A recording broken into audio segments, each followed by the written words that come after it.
नमस्कार साथियों, live study Allahabad YouTube channel पर मैं उत्पल त्रिपाठी आप सभी लोगों का स्वागत करता हूं। दोस्तों रात के 9 बज चुके हैं। 9 बजे का जो आपका सेशन होता है दोस्तों, वो आपका टीजीटी, पीजीटी और अल्टी ग्रेड की परीक्षा के लिए नागरिक शास्त्र का प्रैक्टिस सेशन होता है। इसमें मैं नियमित रूप से आप लोगों के लिए जो है वो नागरिक शास्त्र का जो आपका जो पॉलिटिकल साइंस या नागरिक शास्त्र का जो आपका सिलेबस है टीजीटी, पीजीटी का, उसको कवर करते हुए जो है नियमित रूप से प्रश्नों का संग्रह लेके उपस्थित हो जाता हूँ।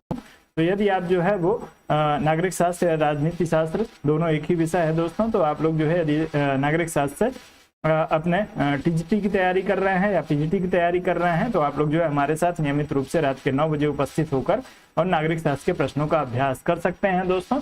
तो ये हमारा जो है इस समय आप सभी को पता है कि इस समय हम लोग जो है वो भारतीय संविधान के जो है वो प्रश्नों को देख रहे हैं। टॉपिक वाइज हम लोग जो है दोस्तों इस बार भारतीय संविधान के प्रश्नों को नियमित रूप से देख रहे हैं। तो आप सभी लोग जो है हमारे साथ नियमित रूप से बने और जो है अपनी तैयारी को सुनिश्चित करें दोस्तों। यदि आप जो है थोड़ा सा कॉपी पेन लेके बैठेंगे, चीजों को कुछ नोट करेंगे, तो आपके लिए जो होगा वो काफी फायदेमंद होगा। साथ में इस सेशन का मेंबरशिप लेने के लिए दोस्तों 250 रुपए का शुल्क जो है वो आप लोगों के लिए निर्धारित किया गया है।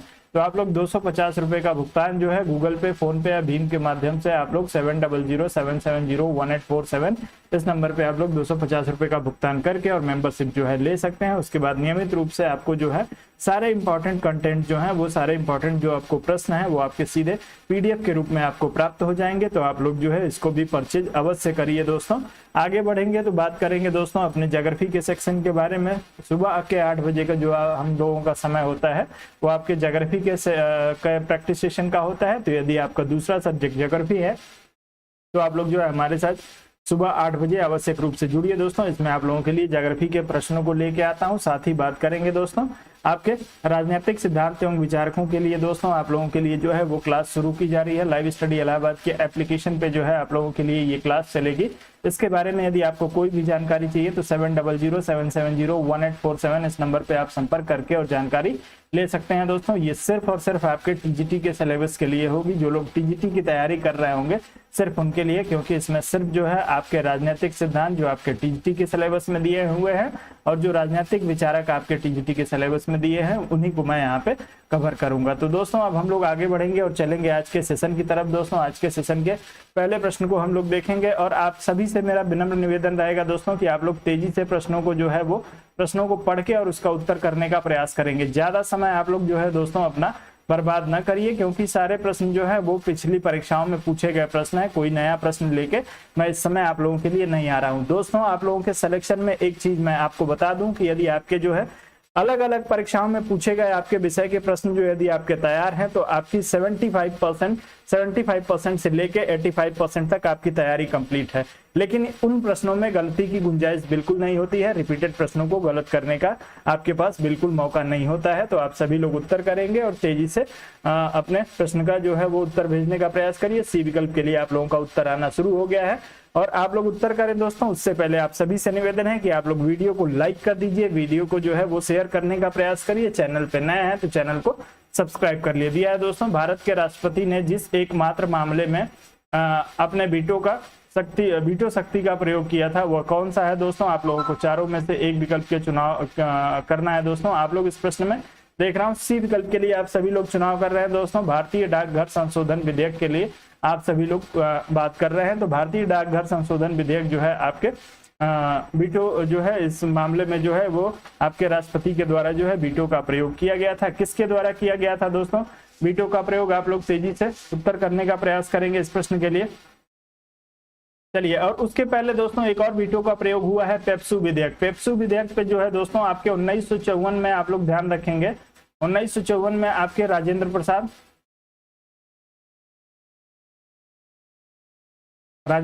आपके राष्ट्रपति थे और राजेंद्र प्रसाद जी की तरफ से जो है वो इस पे भी वीटो का प्रयोग किया गया था। लेकिन आप लोग जो है इस विकल्प का चुनाव नहीं कर रहे हैं। भारतीय डाकघर संशोधन के लिए आप लोग उत्तर करिए। भारतीय डाकघर संशोधन विधेयक जो है दोस्तों आपके 1986 में इसका प्रयोग किया गया था। 1986 में इसका प्रयोग किया गया था और ज्ञानी जैल सिंह के लिए। जी बिल्कुल, तो ज्ञानी जैल सिंह के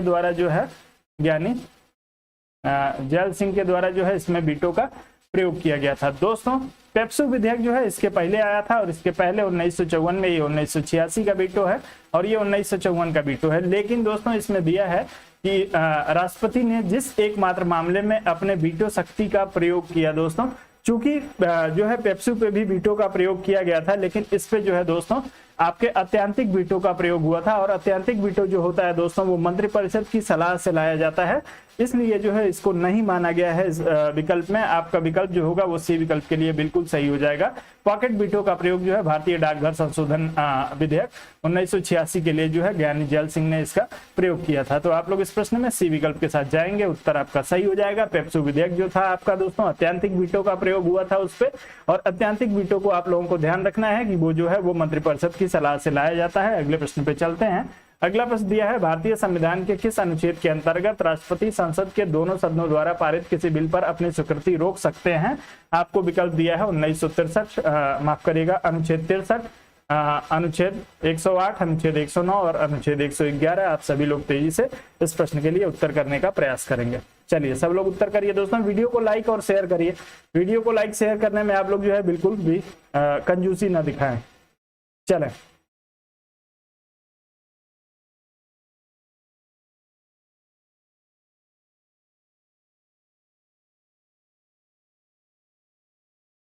चलें।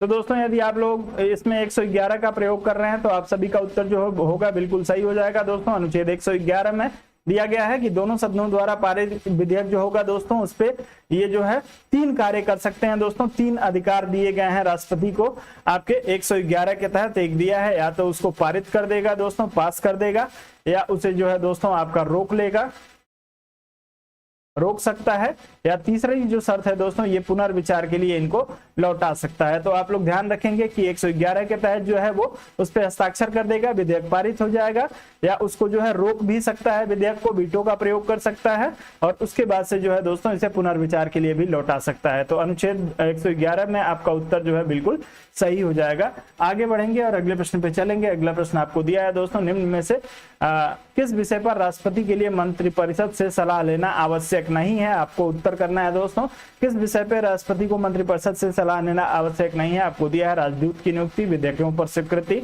राज्यपाल द्वारा प्रेषित विधेयकों पर स्वीकृति, लोकसभा भंग करना और संविधान संशोधन पर स्वीकृति देना। तो आप लोग तेजी से इस प्रश्न के लिए अपना उत्तर करने का प्रयास करेंगे। 5 विकल्प आपको दिए गए हैं, 5 में से किसी एक का आप लोग चुनाव करने का प्रयास करिएगा। चलिए,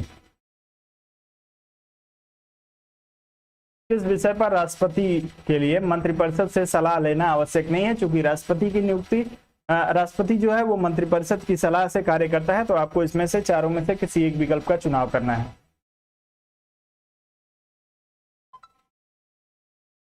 चलिए दोस्तों, तो इस प्रश्न में जैसा कि मैं देख पा रहा हूँ डी विकल्प का एक बार फिर से आप सभी लोगों का उत्तर आ रहा है, लेकिन आप लोगों का उत्तर जो होगा दोस्तों गलत हो जाएगा। आप लोग इसमें जो है बी विकल्प का चुनाव करेंगे। बी विकल्प का यदि आप लोग चुनाव करेंगे तभी आपका उत्तर जो होगा वो सही होगा दोस्तों। विधेयकों पर स्वीकृति देने का जो कार्य है, क्योंकि लोकसभा और राज्यसभा जो है जब किसी विधेयक को पारित करके राष्ट्रपति के पास भेजती है तो उस विधेयक पे जो है वो अपनी विवेकाधीन शक्तियों का प्रयोग करता है। अभी 3 शक्तियों के बारे में मैंने आपको बताया, या तो उस पर हस्ताक्षर करेगा वो पारित हो जाएगा, या उसे जो है दोस्तों आपका रोक लेगा, या जो है दोस्तों तीसरी स्थिति होती है उसे पुनर्विचार के लिए लौटा सकता है। तो ये दोस्तों इसमें जो है वो उसको किसी से अनुमति लेने की आवश्यकता नहीं पड़ती है, ये राष्ट्रपति के व्यक्तिगत पावर के रूप में ये जो है आपको दिखेगा। बाकी राजदूत की नियुक्ति के लिए मंत्रिपरिषद सलाह देती है। राज्यपाल द्वारा प्रेषित विधेयक पर जो है वो स्वीकृति देने के लिए भी जो है आपको वहां से अनुमति लेनी पड़ती है। राष्ट्रपति जो है इस पे विचार विमर्श करता है। लोकसभा भंग करना हो तब भी जो है आपको विचार विमर्श करना पड़ेगा मंत्रिपरिषद से, और उसके बाद से संविधान संशोधन विधेयक पर स्वीकृति देना हो तो उसके लिए भी जो है आपको करना पड़ेगा। तो इसमें आप जो है सिर्फ बी विकल्प का चुनाव करिए, उत्तर आपका सही हो जाएगा। आगे बढ़ेंगे और अगले प्रश्न पे चलेंगे। अगला दिया है राष्ट्रपति द्वारा एक अध्यादेश संसद के सत्र शुरू होने के बाद कितने समय तक जो है वो रखा जाना आवश्यक है। आप सभी लोग उत्तर करेंगे दोस्तों। राष्ट्रपति द्वारा जारी एक अध्यादेश संसद सत्र के शुरू होने के बाद कितने समय तक रखा जाना आवश्यक है। आपको दिया है दोस्तों 1 माह, 6 सप्ताह, 8 सप्ताह, या 6 माह, आप लोग चारों में से किसी एक का चुनाव करेंगे, तेजी से उत्तर करेंगे दोस्तों। चलिए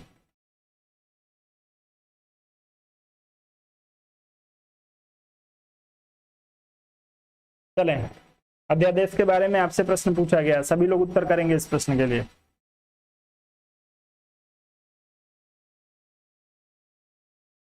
बिल्कुल, तो जैसा कि मैं देख पा रहा हूं आप सभी लोगों का उत्तर आ रहा है। आर्टिकल बता दीजिए दोस्तों, किस आर्टिकल में जो है इसकी बात की गई है। आर्टिकल आप लोग बताएंगे। तो आर्टिकल आप लोग ध्यान रखेंगे दोस्तों, आपका जो होगा बी विकल्प 6 सप्ताह आपका बिल्कुल सही हो जाएगा। आर्टिकल जो है दोस्तों 123 2A, तो आप लोग ध्यान रखेंगे 123 2A में जो है ये स्पष्ट किया गया है कि संसद शुरू होने के 6 माह के अंदर ही जो है वो 6 सप्ताह के अंदर ही जो है वो विधेयक को संसद के पटल पे रखना पड़ेगा। यदि ऐसा नहीं होता है तो जो है समय अवधि पूरा होने के साथ ही जो होगा अध्यादेश जो है अपनी शक्ति खो देगा। आपका उत्तर जो होगा बी विकल्प के लिए सही हो जाएगा, जो लोग इसमें बी विकल्प की बात कर रहे हैं। आगे बढ़ेंगे, अगले प्रश्न पे चलते हैं। अगला प्रश्न दिया है, निम्नलिखित में से किन की नियुक्ति भारत के राष्ट्रपति द्वारा की जाती है। भारत के राष्ट्रपति द्वारा इसमें से किस किस की नियुक्ति होती है, आप सभी लोग उत्तर करेंगे दोस्तों। आपको वित्त आयोग के अध्यक्ष, राज्य योजना आयोग के उपाध्यक्ष और संघ राज्य क्षेत्र के मुख्यमंत्री में से जो है आपको कूट दिया है, और आप लोग तेजी से आप लोग सभी लोग चुनाव करिए। चलिए चलिए, जय हिंद मोहित जी। चलें, सब लोग उत्तर करेंगे दोस्तों। राष्ट्रपति द्वारा इसमें से नियुक्ति किसकी किसकी होती है। चलें, तेजी से उत्तर करिए सभी लोग दोस्तों।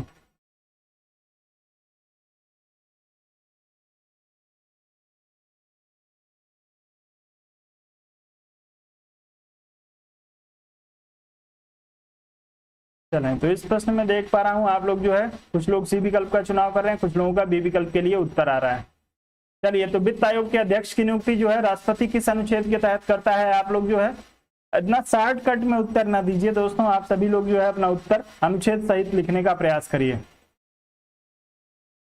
अनुच्छेद 280(1) यदि आपने पढ़ा होगा दोस्तों, अनुच्छेद 280 आर्टिकल 280 सब आर्टिकल 1 में जो है आपके वित्त आयोग के अध्यक्ष की जो नियुक्ति होती है वो आपके किसके द्वारा होती है, राष्ट्रपति के द्वारा।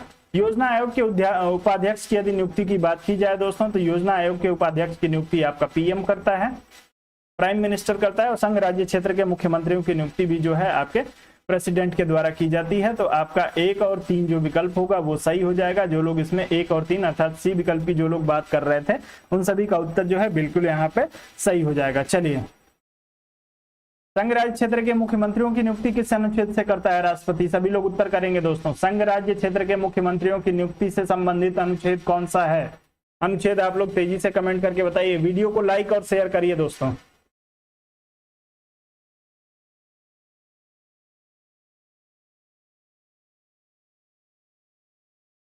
चलिए चलिए, नमस्कार प्रमोद जी, उत्तर करिए आप लोग। संघ राज्य क्षेत्र के मुख्यमंत्री की नियुक्ति किस अनुच्छेद से होती है, आप लोग उत्तर करेंगे। तो आप लोग ध्यान रखिएगा दोस्तों, 239A सब आर्टिकल ए का भी ए हो जाएगा। तो आप लोग इसको ध्यान रखेंगे, और इसका जो खंड है दोस्तों वो 5वें खंड में आपको सिर्फ जो है 239 सब आर्टिकल ए का सब आर्टिकल ए आपको याद रखना है। उत्तर जो होगा इस प्रश्न में आपका सी विकल्प के लिए सही हो जाएगा। योजना आयोग के उपाध्यक्ष की नियुक्ति जो है वो प्रधानमंत्री के द्वारा की जाती थी, अब नीति आयोग है, नीति आयोग के उपाध्यक्ष की भी जो नियुक्ति है वो आपके प्रधानमंत्री के द्वारा ही की जाती है। तो आप लोग इस प्रश्न में ध्यान रखेंगे, आपका सी विकल्प जो होगा वो बिल्कुल सही हो जाएगा। आगे बढ़ जाएंगे और अगले प्रश्न पे चलेंगे दोस्तों। अगला प्रश्न आपको दिया है कि निम्न में से भारत का राष्ट्रपति किसकी नियुक्ति नहीं करता है। किसकी नियुक्ति राष्ट्रपति नहीं करता है उसको आप लोगों को जो है वो पहचानना है। आपको उपराष्ट्रपति दिया है, प्रधानमंत्री दिया है, राज्यपाल और मुख्य निर्वाचन आयुक्त, चारों में से किसी एक का चुनाव करके तेजी से उत्तर कर दीजिए किसकी नियुक्ति राष्ट्रपति के द्वारा नहीं की जाती है। वीडियो को लाइक और शेयर करिए दोस्तों, थोड़ा सा आप लोग एफर्ट लगाइए वीडियो को शेयर करने के लिए, और सभी लोग लाइक तो अवश्य कर दीजिए। कम से कम जितने सारे लोग जुड़े हैं दोस्तों, आपके अकाउंट बैलेंस से कोई पैसा वैसा कटना नहीं है, आप लोग जो है स्वतंत्र होकर वीडियो को मेरे उत्साहवर्धन के लिए आप लोग जो है वीडियो को लाइक कर सकते हैं। वीडियो को लाइक करिए आप सभी लोग दोस्तों। चलें, अनुच्छेद सहित कोई भी उत्तर बताने का प्रयास करिए आप सभी लोग। तो दोस्तों आप सभी का उत्तर जो होगा इस प्रश्न में ए विकल्प के लिए सही हो जाएगा। उपराष्ट्रपति का जो है दोस्तों निर्वाचन होता है, चुनाव होता है उपराष्ट्रपति का, तो आप लोग इसको ध्यान रखेंगे। आपका जो उत्तर होगा दोस्तों ए विकल्प के लिए सही हो जाएगा। चलिए आप लोगों का उत्तर इसमें आर्टिकल के लिए आ रहा है दोस्तों। उपराष्ट्रपति के निर्वाचन से संबंधित जो आर्टिकल है दोस्तों आपका 66 में इसका निर्वाचन दिया है, 63 नहीं दोस्तों, निर्वाचन पूछा गया है आपसे। आप लोग जो है 66 के लिए जाइएगा। अनुच्छेद 66 के अनुसार जो है उपराष्ट्रपति का निर्वाचन होता है। अनुच्छेद 66 में इस बात को स्पष्ट किया गया है कि राष्ट्रपति का निर्वाचन होता है, 63 के अनुसार नहीं। आप लोग 66 के साथ जाइएगा, ए विकल्प आपका सही हो जाएगा। आगे बढ़ते हैं, अगले प्रश्न पे चलेंगे। अगला दिया है कि संविधान असाधारण परिस्थितियों में राष्ट्रपति को राज्यपाल के कृत्यों के निर्वहन हेतु उपबंध करता है, किस अनुच्छेद में किया गया है दोस्तों? आप सभी लोग करेंगे। चलिए उत्तर करेंगे अनुच्छेद 160 में, 162 में, 165 में या 310 में। चारों में से किसी एक का चुनाव करके आप लोग बताइए कि आकस्मिक परिस्थितियों में राष्ट्रपति जो है वो राज्यपाल के रूप में कार्य करता है, राज्यपाल के कृत्यों का निर्वहन करता है, वो किस अनुच्छेद से करता है? आप सभी लोग अपना उत्तर तेजी से करने का प्रयास करेंगे। चलिए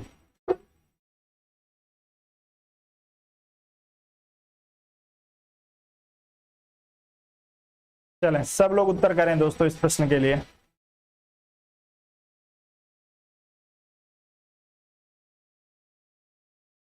तो दोस्तों आप लोग ध्यान रखिएगा, अनुच्छेद 160 के तहत जो है वो राज्यपाल की अनुपस्थिति में जो होगा, राज्यपाल का पद जब खाली होगा, ऐसी स्थिति में अनुच्छेद 160 में प्रावधान किया गया है कि राष्ट्रपति जो है उसके जो रूप में जो है वो कार्य करेगा, राष्ट्रपति राज्यपाल के कृत्यों का निर्वहन करेगा। आपका उत्तर इस प्रश्न में सही हो जाएगा। जी नहीं मोहित जी, आप पहले प्रश्न से हैं, आप चिंता ना करिए, एकदम पहले प्रश्न से हैं, बिल्कुल लेट नहीं हुए हैं। चलिए तो 160 अनुच्छेद है, आप ध्यान रखेंगे दोस्तों, राज्यपाल के कृत्यों का निर्वहन राष्ट्रपति के द्वारा 160 के तहत किया जाएगा। आप लोग रट लीजिए, 160 के तहत जो है राज्यपाल के कृत्यों का निर्वहन कौन करेगा? राष्ट्रपति करेगा। उत्तर ए विकल्प के लिए सही होगा। आगे बढ़ेंगे, अगले प्रश्न पे चलेंगे। अगला प्रश्न दिया है, भारतीय संविधान का कौन सा अनुच्छेद राष्ट्रपति को उच्चतम न्यायालय से परामर्श करने की शक्ति प्रदान करता है? उच्चतम न्यायालय या सुप्रीम कोर्ट से परामर्श की शक्ति राष्ट्रपति को किस अनुच्छेद में दी गई है? आप सभी लोग उत्तर करेंगे। 129, 132, 143, माफ करिएगा सिर्फ 32 आपको दिया है। तेजी से आप लोग इस प्रश्न में किसी एक विकल्प का चुनाव करिए, उत्तर करिए आप सभी लोग।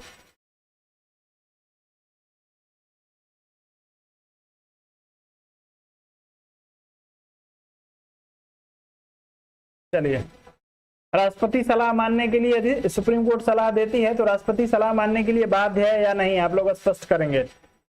चलिए उत्तर इस प्रश्न में जो होगा वो 143 के लिए बिल्कुल सही हो जाएगा। जो लोग सी विकल्प की बात कर रहे हैं उन सभी का उत्तर सही है। आगे बढ़ते हैं, चूंकि अगला प्रश्न सी से संबंधित है तो आप लोग अपना उत्तर करेंगे।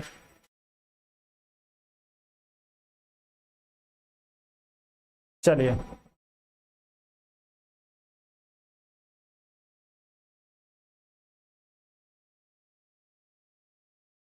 चलिए तो दिया है दोस्तों, भारत के राष्ट्रपति की शक्तियों के बारे में निम्नलिखित में से कौन एक सही नहीं है? अगला दिया है दोस्तों, राष्ट्रपति को सर्वोच्च न्यायालय के परामर्श को स्वीकार करना चाहिए। सही है या गलत है आप लोग बताएंगे। आपातकालीन शक्तियां, आप लोगों को तीसरा विकल्प दिया है, राज्यों में राष्ट्रपति शासन को आगे बढ़ाने की शक्ति, और चौथा दिया है दोस्तों, राष्ट्रपति सर्वोच्च न्यायालय के परामर्श को स्वीकार अथवा अस्वीकार कर सकता है। आप लोग तेजी से उत्तर करेंगे, इसमें से कौन सा जो है वो आपका सही नहीं है। तेजी से आप सभी लोग उत्तर करेंगे दोस्तों, इसमें से किसी एक विकल्प का चुनाव करिए और तेजी से उत्तर करिए।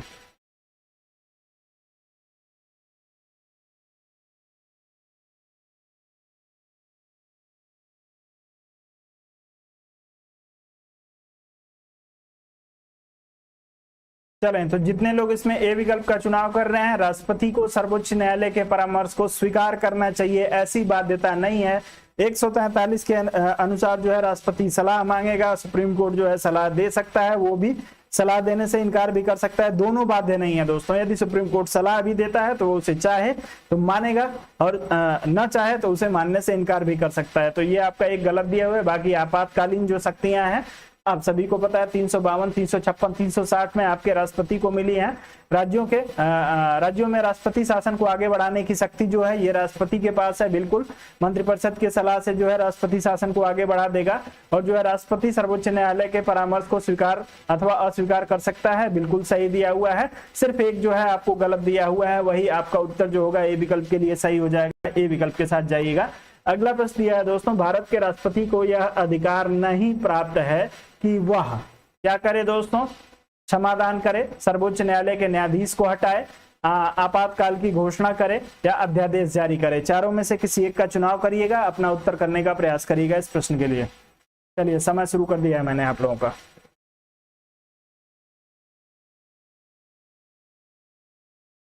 भारत के राष्ट्रपति को यह अधिकार प्राप्त नहीं है कि वह क्षमादान करे, सर्वोच्च न्यायालय के न्यायाधीश को हटाए,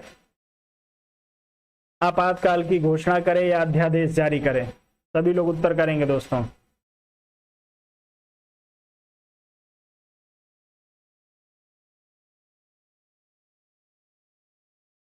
चले, आप सभी लोगों का उत्तर इस प्रश्न में बी विकल्प के लिए आ रहा है, सर्वोच्च न्यायालय के न्यायाधीश को हटाए। बिल्कुल दोस्तों, राष्ट्रपति को ये पावर नहीं है कि जो है ये सर्वोच्च न्यायालय के राष्ट्रपति को हटा सकता है। सर्वोच्च न्यायालय के जो न्यायाधीश होते हैं दोस्तों,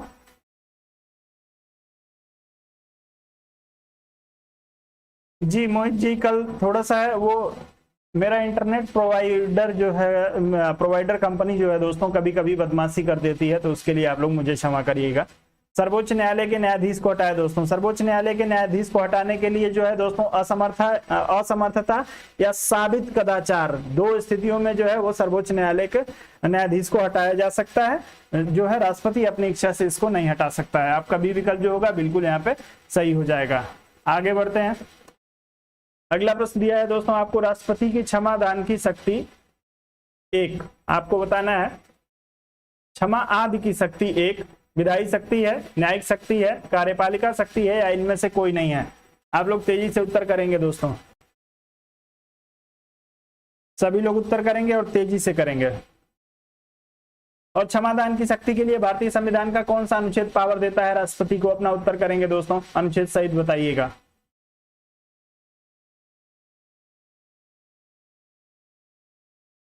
चलिए, ए विकल्प के लिए, बी विकल्प के लिए आप लोगों का उत्तर आ रहा है।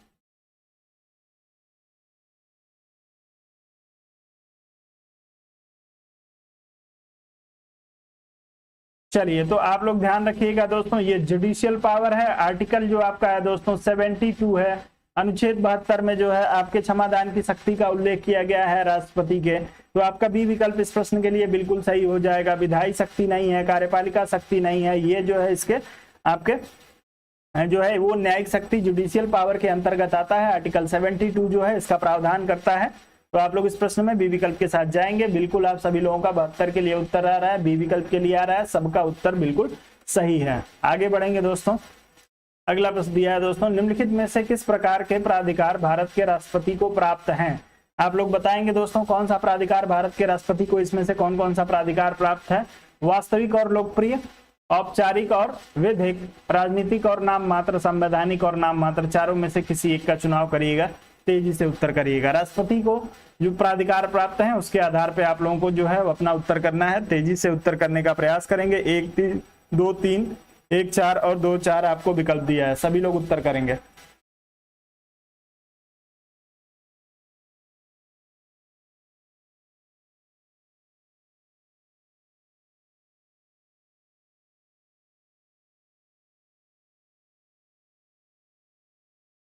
चलें, सरोज जी का उत्तर डी विकल्प के लिए, सुरभि जी का डी विकल्प के लिए। समय आप लोगों का खत्म हो जा रहा है, आप सभी लोग उत्तर किया करिए दोस्तों।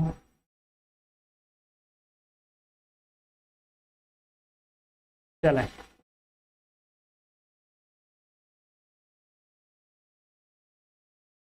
चलिए दोस्तों, तो औपचारिक प्रमुख होता है, आप सभी को पता है दोस्तों, विधिक शक्ति इसको प्राप्त है और साथ में जो औपचारिक शक्तियां प्राप्त होती हैं, विधिक शक्तियां इसको प्राप्त हैं। साथ में दोस्तों ये संवैधानिक प्रमुख और नाम मात्र का जो है वो आपके मुखिया होता है। तो आप लोग इसको ध्यान रखेंगे। आपका 2 और 4 आपका उत्तर जो होगा इसमें सही हो जाएगा।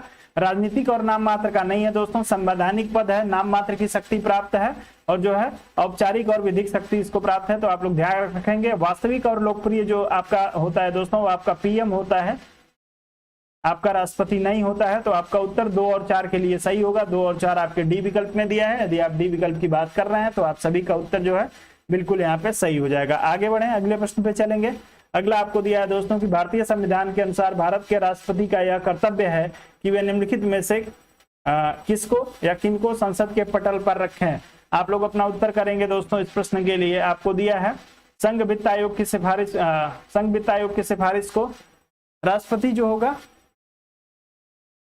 चलिए दोस्तों आपको इसमें बताना है कि इसमें से जो है वो किसकी किसकी रिपोर्ट को जो है वो सदन के पटल पे रखता है या रखवाता है। आप लोग उसी को चुनना है इसमें से। तो आपको दिया संघ वित्त आयोग की सिफारिश को या लोक लेखा समिति के प्रतिवेदन को, नियंत्रक महालेखा परीक्षक के प्रतिवेदन को और राष्ट्रीय अनुसूचित जाति आयोग के प्रतिवेदन को। इसमें से आपको चारों में से किसी एक विकल्प का चुनाव करना है। तेजी से आप लोग अपना उत्तर करने का प्रयास करिएगा इस प्रश्न के लिए और सावधानी से करिएगा। सावधानी हटी दुर्घटना घटी। आप लोग जो है इस प्रश्न को ध्यान से करिए। चलिए डी विकल्प के लिए आप लोगों का उत्तर आ रहा है इस प्रश्न में।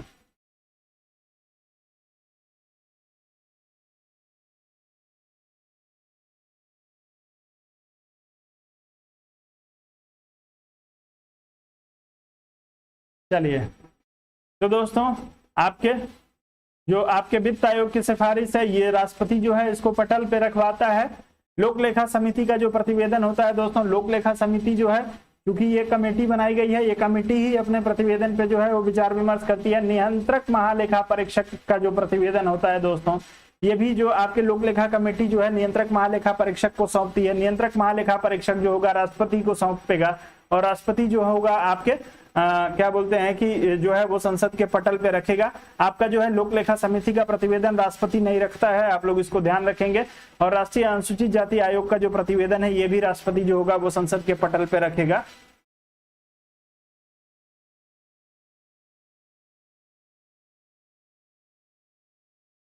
मैं समझ नहीं पाया सुरभि जी। घट गई है सर घटना, कैसी घटना घट गई है? चलिए तो इसमें दोस्तों सिर्फ यदि आप 2 विकल्प को छोड़ दें तो आपको उत्तर आपका मिल जाएगा। सी विकल्प में आपको दिया है 1, 3 और 4। आप लोग इस प्रश्न में सी विकल्प के लिए यदि बात कर रहे हैं तो आप सभी का उत्तर बिल्कुल सही हो जाएगा दोस्तों। लोक लेखा समिति का जो प्रतिवेदन है ये समिति उस पर विचार करती है, ये जो होगा वो पटल पे राष्ट्रपति नहीं रखवाता है। बाकी जो है आपके नियंत्रक महालेखा परीक्षक यानी सीएजी की जो रिपोर्ट है दोस्तों वो राष्ट्रपति पटल पे रखवाता है। तो आप लोग इसको ध्यान रखेंगे। आपका उत्तर जो होगा इस प्रश्न में सही हो जाएगा सी विकल्प के लिए। चलिए अगला प्रश्न दिया है निम्न में से कौन सा संवैधानिक विशेषाधिकार राष्ट्रपति का नहीं है। आप लोगों को बताना है दोस्तों इसमें से संवैधानिक विशेषाधिकार कौन सा राष्ट्रपति का नहीं है। साधारण बिल को पुनर्विचार हेतु लौटाना, वित्तीय बिल को पुनर्विचार हेतु लौटाना, लोकसभा को भंग करना और प्रधानमंत्री की नियुक्ति करना। चारों में से किसी एक का चुनाव करके तेजी से उत्तर कर दीजिए। समय शुरू हो गया है आपका।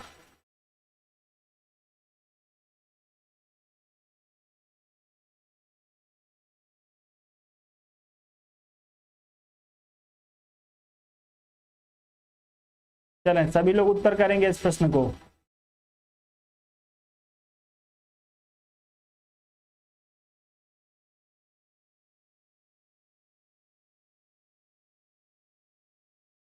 चलें वित्तीय बिल को पुनर्विचार के लिए क्यों नहीं लौटा सकता है दोस्तों, वित्तीय बिल को ये क्यों नहीं लौटा सकता है। आप लोग कारण आप सभी को यदि पता हो तो बहुत ही अच्छी बात है दोस्तों, क्योंकि वित्तीय बिल जो है वो आपके राष्ट्रपति के पूर्वानुमति से ही जो रखा जाता है दोस्तों, पूर्वानुमति से, राष्ट्रपति के पूर्वानुमति से जो है ये बिल रखा जाता है। इसकी वजह से संजीत कुमार जी सर फी कितना है? प्रैक्टिस सेशन के लिए कोई फीस नहीं है संजीत जी, एकदम फ्री ऑफ कॉस्ट है। आप लोग जो है वित्तीय बिल जो होगा वो पुनर्विचार के लिए जो है वो नहीं लौटा सकता है, क्योंकि राष्ट्रपति पहले इसकी अनुमति जो है बिना राष्ट्रपति की अनुमति के वित्तीय बिल जो है वो प्रस्तुत ही नहीं किया जाता है। तो आप लोग इसको ध्यान रखिएगा।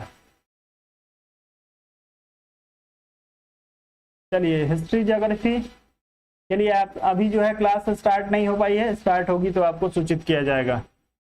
चलिए दोस्तों, तो इस प्रश्न में बी विकल्प आपका जो होगा बिल्कुल सही हो जाएगा। वित्तीय बिल को पुनर्विचार हेतु लौटाने हेतु जो है, चूंकि ये नहीं लौटा सकता है, अपनी पूर्वानुमति जो है पहले ही दिया होता है। चलिए, बाकी सब में जो है सबको ये लौटा सकता है पुनर्विचार के लिए। आगे बढ़ते हैं, अगले प्रश्न पे चलेंगे। प्रैक्टिस सेशन जो है आपकी चल रही है, प्रैक्टिस सेशन जो है आप लोग कर सकते हैं, फ्री ऑफ कास्ट है, उसके लिए आपको किसी भी तरह के पेमेंट की जरूरत नहीं है। प्रैक्टिस जो है वो आप लोग नियमित रूप से जरूर करिए। चलिए, संसद के लिए राष्ट्रपति का अभिभाषण कौन तैयार करता है दोस्तों? संसद में जो राष्ट्रपति अभिभाषण देता है उसको तैयार किसके द्वारा किया जाता है? स्वयं राष्ट्रपति, या लोकसभा अध्यक्ष करता है, या राज्यसभा के सभापति करते हैं, या केंद्रीय मंत्रिमंडल? कौन करता है आपके राष्ट्रपति के अध्यादेश को अभिभाषण को तैयार? आप लोग तेजी से उत्तर करने का प्रयास करेंगे।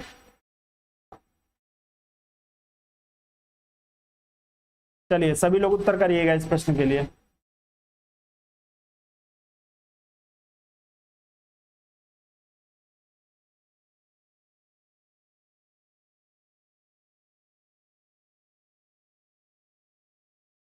दिखिएगा दिखिएगा, चिंता ना करिए।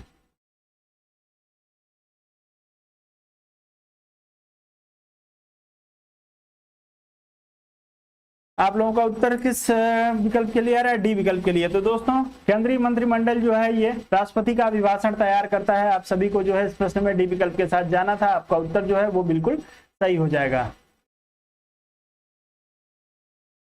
जी बिल्कुल, मुर्मू जी को जो है वो आपके भाजपा के द्वारा जो है वो प्रत्याशी बनाया गया है। चलिए, अभी आ जाइए, अगला प्रश्न दिया है दोस्तों, भारत का राष्ट्रपति ब्रिटिश राजा से भिन्न है। एक स्टेटमेंट दिया है कि भारत का राष्ट्रपति जो है वो ब्रिटिश का जो किंग है या जो ब्रिटिश क्राउन है उससे भिन्न है, और भारत के राष्ट्रपति का पद अमेरिका के राष्ट्रपति से मिलता है। आप लोग अपना उत्तर जो है कथन और कारण को पढ़िए और अपना उत्तर तेजी से करने का आप सभी लोग प्रयास करिएगा।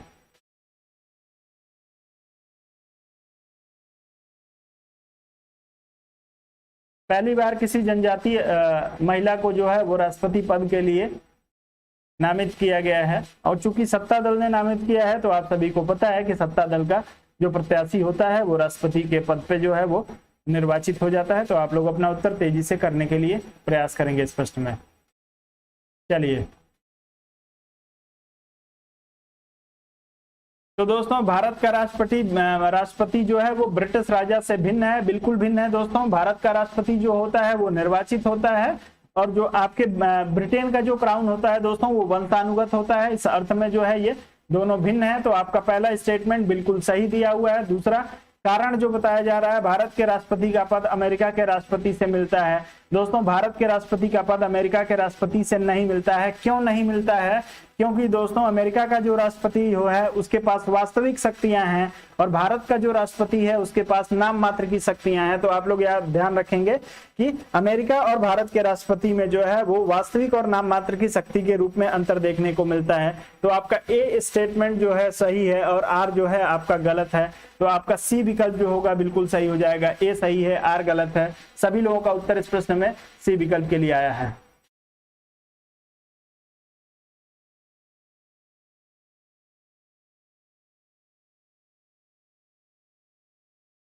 जी बिल्कुल, आगे बढ़ जाते हैं, अगले प्रश्न पे चलेंगे। अगला प्रश्न जो है आप सभी लोग इसका, अगले प्रश्न का आप लोग इसको भी ध्यान से पढ़िए, कथन और कारण को पढ़ लीजिए।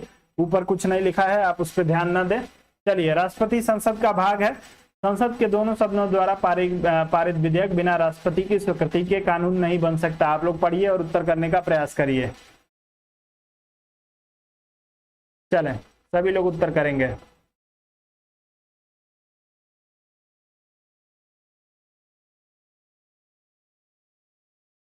चलें, सभी लोग उत्तर करेंगे इस प्रश्न के लिए। एक बार आप लोग सभी लोग मेरे एक प्रश्न का जवाब दे दीजिएगा कि यदि मैं आप लोगों को टॉपिक वाइज प्रश्नों को करा रहा हूं तो इससे आपको फायदा होगा या नहीं होगा? आप लोग इसके बारे में क्या सोच रहे हैं? और यदि आप लोग एक चीज बता दे रहे हैं दोस्तों कि यदि आप लोग नकल कर रहे होंगे तो जो है आपको कोई फायदा नहीं होगा, मैं पहले स्पष्ट कर रहा हूं। लेकिन यदि जैसे मान लीजिए कि सुबह या दिन में आपने एक बार पढ़ लिया उस टॉपिक को, जैसे आज राष्ट्रपति करा रहा हूं, उसके बाद से जो है आपका केंद्रीय मंत्रिपरिषद कराऊंगा, तो आप पढ़ लीजिए, दिन में पढ़ लीजिए, एक बार पढ़ लीजिए, और उसके बाद से जो है अपने दिमाग को चेक करने का जरूर प्रयास करिए।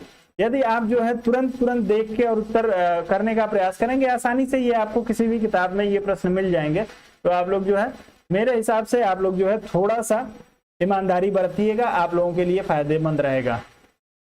नहीं तो मुझे कोई समस्या नहीं है, मैं आगे पीछे कर दूंगा फिर आप लोगों के लिए। तो आप लोग जो है इस पे स्पष्ट रहिएगा।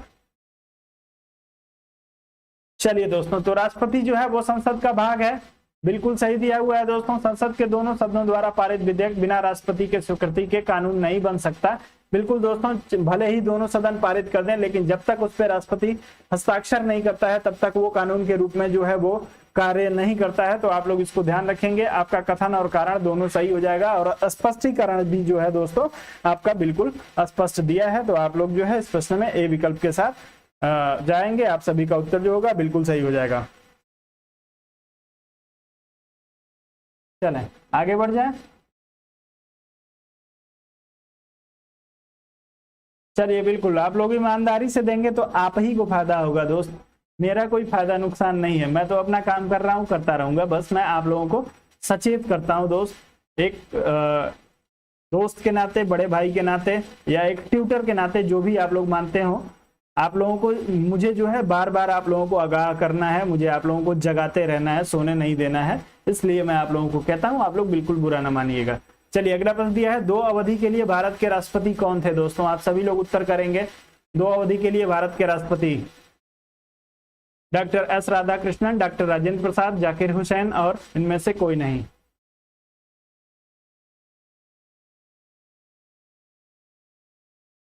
जी बिल्कुल, बहुत बहुत धन्यवाद आप लोगों का। चलिए दोस्तों, तो आप सभी को इसमें सिर्फ 2 अवधि के लिए पूछा है दोस्तों।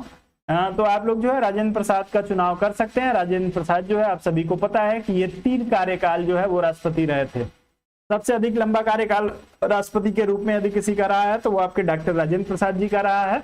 ये 3 कार्यकाल जो है वो भारत में राष्ट्रपति के रूप में कार्य इन्होंने किया था। तो आप सभी लोगों का उत्तर जो होगा इस प्रश्न के लिए बिल्कुल सही हो जाएगा। आप लोग यदि बी विकल्प का चुनाव कर रहे हैं, यदि अन्य किसी विकल्प का चुनाव कर रहे हैं तो आपका उत्तर जो होगा यहाँ से गलत हो सकता है। चलिए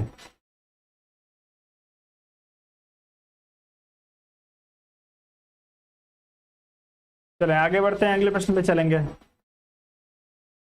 सर्वसम्मति से निर्वाचित भारत के राष्ट्रपति थे। सर्वसम्मति से जो है वो किसको निर्वाचित किया गया भारत में? आप लोग निर्विरोध कौन निर्वाचित हुआ था? आप लोग उत्तर करेंगे, इसके लिए तेजी से अपना उत्तर करने का प्रयास करिएगा दोस्तों।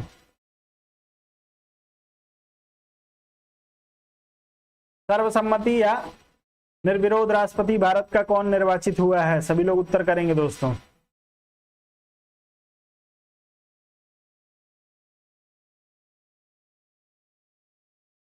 चलिए, कुछ लोगों का बी विकल्प के लिए, कुछ लोगों का सी विकल्प के लिए उत्तर आ रहा है इस प्रश्न में।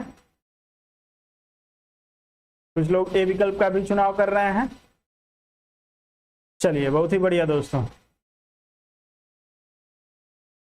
तो जो लोग इसमें जो है आपके एन संजीवा रेड्डी के लिए अपना उत्तर चुन रहे होंगे, उनका उत्तर जो होगा दोस्तों बिल्कुल सही हो जाएगा। 1997 में जो है दोस्तों, 1997 से जो है आपका 1982 तक जो है इनका कार्यकाल रहा था और ये निर्विरोध जो है वो भारत के राष्ट्रपति चुने गए थे। तो आपका उत्तर जो होगा वो बिल्कुल एन संजीव रेड्डी के लिए बिल्कुल सही हो जाएगा। आप लोग सी विकल्प के साथ ही जाइएगा, अन्य किसी विकल्प का चुनाव आपको नहीं करना है। आगे बढ़ते हैं, अगले प्रश्न पे चलेंगे। अगला दिया है कि निम्न में से कौन राष्ट्रपति होने से पूर्व भारत के उपराष्ट्रपति पद पर आसीन नहीं रहा है? दोस्तों इंपॉर्टेंट प्रश्न है, आप लोगों को इसको रटना पड़ेगा। आप लोग इन प्रश्नों को रट लीजिएगा, ये प्रश्न आपसे पूछे जाते रहे हैं और जो है थोड़ा सा यदि आप जो है वो इसमें असावधानी बरतेंगे तो आपका ये प्रश्न, आसान सा प्रश्न, गलत हो जाएगा। तो आप लोग उत्तर करेंगे दोस्तों। आपको राधाकृष्णन, डॉक्टर जाकिर हुसैन, नीलम संजीवा रेड्डी और आर वेंकट रमन दिया है। तेजी से आप लोग उत्तर करने का प्रयास करिए।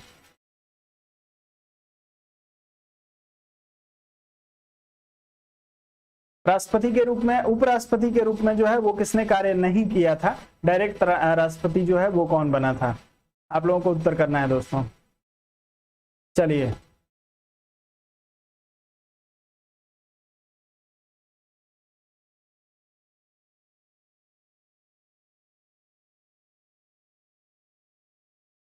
चलें, तो आपका समय खत्म हो गया और नीलिमा जी याद रखिएगा, आपके नाम से जुड़ा हुआ नाम है नीलम संजीवा रेड्डी, तो आपके नाम का जो व्यक्ति है, आपके नाम से जुड़ा हुआ जो व्यक्ति है, वो भारत में जो है वो बिना राष्ट्रपति बने डायरेक्ट राष्ट्रपति बना था। आप लोग इस प्रश्न में सी विकल्प के लिए अपना उत्तर चुनिएगा। इस प्रश्न में सी विकल्प के लिए आपका उत्तर जो होगा वो सही हो जाएगा। पुराने लोगों में से ही जो है दोस्तों शुरू के कम से कम जो है 7 से 8 राष्ट्रपतियों के कार्यकाल को आप लोग याद कर लीजिए, वहीं से प्रश्न आपके बनते हैं, आप लोग इसको ध्यान रखिएगा। सी विकल्प आपका जो होगा वो बिल्कुल सही हो जाएगा। आगे बढ़ते हैं, अगले प्रश्न पे चलेंगे। अगला प्रश्न दिया है, निम्नलिखित भारत के राष्ट्रपतियों में से कौन दार्शनिक राजा अथवा दार्शनिक शासक के रूप में जाना जाता है? किसे जो है वो, किस राष्ट्रपति को दार्शनिक राजा जो है फिलोसफर किंग या आपके जो है वो दार्शनिक शासक के रूप में जो है वो जाना जाता है? आप सभी लोग उत्तर करेंगे इस प्रश्न के लिए। डॉक्टर राधाकृष्णन, डॉक्टर राजेंद्र प्रसाद, जाकिर हुसैन और अब्दुल कलाम, चारों में से किसी एक का तेजी से उत्तर करिए। प्रमोद जी भूलेगा नहीं, जब आप लोगों की सबसे बड़ी समस्या है ना, आप लोग रिवीजन नहीं करते हैं। आप लोग यदि नियमित रूप से रिवीजन करेंगे किसी भी पढ़े हुए सब्जेक्ट को, दोस्त एक बार एक सब्जेक्ट को अच्छे से पढ़ लीजिए, कोई भी किताब हो, जैसे मान लीजिए कि आपके पास एक 400 पेज या 500 पेज की किताब है, उसको आपने 15 दिन 20 दिन या 1 महीना लगा के एक बार पढ़ लिया, उसके बाद उस किताब को आपको 2 से 3 दिन में आप रिवाइज कर सकते हैं। एक बार उठाइए और नॉवेल के जैसे उसको पढ़ जाइए, आपकी पुरानी चीजें जो होंगी वो रिवाइज हो जाएंगी। आप लोग सही तरीके को, सही अप्रोच को अपनाइए, आपको प्रश्न कभी भूलेंगे नहीं, लेकिन बस आपको जो होगा वो रिवीजन करना पड़ेगा। तो इस प्रश्न में आप लोग ए विकल्प के साथ जाइएगा। डॉक्टर राधाकृष्णन को जो है वो दार्शनिक राजा या दार्शनिक शासक के रूप में जाना जाता है। उत्तर ए विकल्प के लिए बिल्कुल सही होगा। आगे बढ़ते हैं, अगले प्रश्न पे चलेंगे। अगला प्रश्न आपका आ गया दोस्तों, भारत के मुख्य न्यायाधीशों में से किस एक ने राष्ट्रपति के रूप में कार्य किया था? आप लोगों को बताना है दोस्तों, भारत का वो मुख्य न्यायाधीश जिसने जो है वो राष्ट्रपति के रूप में कार्य किया था। Justice MC Mahajan, justice M Hidayatullah, justice PN Bhagwati और जस्टिस VK मुखर्जी, चारों में से एक को आप लोग तेजी से चुनने का प्रयास करिएगा। कौन जो है भारत में राष्ट्रपति के रूप में किसने कार्य किया था? क्या क्यों कहा जाता है?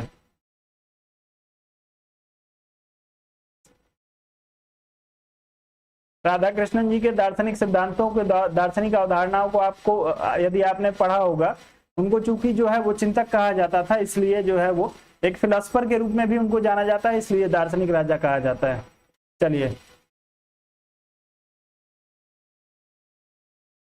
चलिए बिल्कुल मैं प्रयास वही कर रहा हूं दोस्तों, लेकिन आप लोग जो है मेरा सपोर्ट नहीं कर रहे हैं। आप लोग वीडियो को लाइक और शेयर नहीं कर रहे हैं। आप लोग वीडियो को लाइक और शेयर करिए। आप लोग जो कहेंगे, जैसे कहेंगे, सब कुछ कराऊंगा। आपके एग्जाम के पहले दोस्त आपको एक एक प्रश्न को, जितने सारे प्रश्न है, चाहे वो आपके TGT में पूछा गया हो, PGT में पूछा गया हो, असिस्टेंट प्रोफेसर में पूछा गया हो, GIC में पूछा गया हो, आपके जो है वो LT ग्रेड के एग्जाम में पूछा गया हो, आप लोग कहेंगे तो नेट में पूछा गया हो, JRF में पूछा गया हो, जितने भी एग्जाम आपके सिलेबस से रिलेटेड होते हैं, हर प्रश्न को कम से कम 3-3 बार अब से करा सकता हूं, इतनी क्षमता है आप लोग। लेकिन आप लोगों को थोड़ा सा सहयोग करना पड़ेगा। आप वीडियो को आप लोग लाइक और शेयर जरूर किया करिए। चलिए, तो आपके जो है हिदायतुल्ला जी जो है वो कार्यवाहक राष्ट्रपति के रूप में इन्होंने भारत में कार्य किया था। आपका उत्तर जो होगा वो बी विकल्प के लिए बिल्कुल सही हो जाएगा, जो लोग बी विकल्प की बात कर रहे हैं। तो एक बार आप लोग थोड़ा सा वीडियो को लाइक कर दीजिए दोस्तों, जिन लोगों ने अभी तक वीडियो को लाइक नहीं किया है, और वीडियो को शेयर करिए। चलिए, आपको कथन और कारण को पढ़ना है दोस्तों, और उत्तर करना है। अपने कार्यकाल के दौरान भारत के राष्ट्रपति के विरुद्ध किसी भी न्यायालय में मुकदमा नहीं चलाया जा सकता, और कारण दिया है दोस्तों, राष्ट्रपति का पद संविधान से ऊपर होता है। आप सभी लोग अपना उत्तर करने का प्रयास करिए इस प्रश्न में तेजी से। चलिए, समय शुरू कर देता हूं आपका।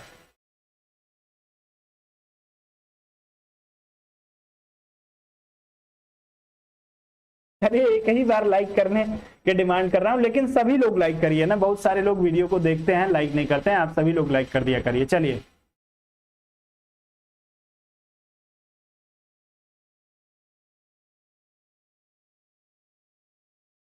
चलें, आपका समय खत्म होने वाला है दोस्तों, सभी लोग उत्तर करेंगे।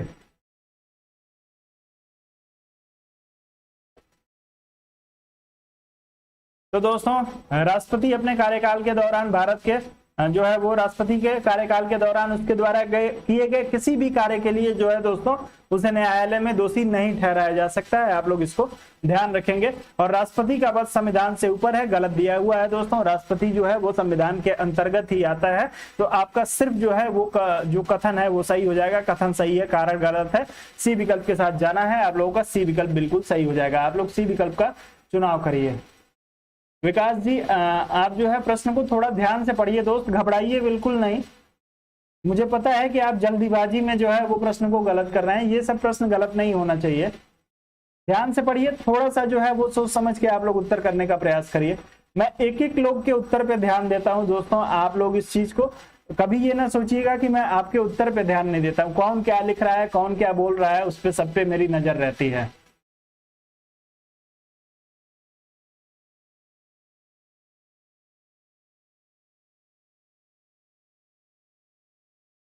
इसमें उसके वर्ग के लिए क्या लिखा है